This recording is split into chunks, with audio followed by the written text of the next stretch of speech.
আজ আমরা দেখব এই কাগজটাকে আমরা কতবার মাঝখান দিয়ে ছিঁড়তে পারবো।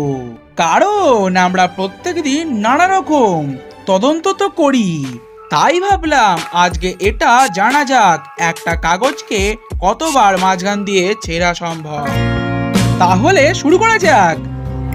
1 2 3 4 5 6 7 8 9 10 11 12।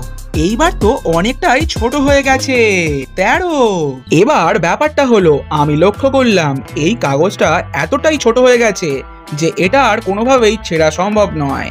তাই জন্য আমরা এটা জানতে পারলাম এই কাগজটাকে আমরা 13 বারের বেশি ছিঁড়তে পারবো না।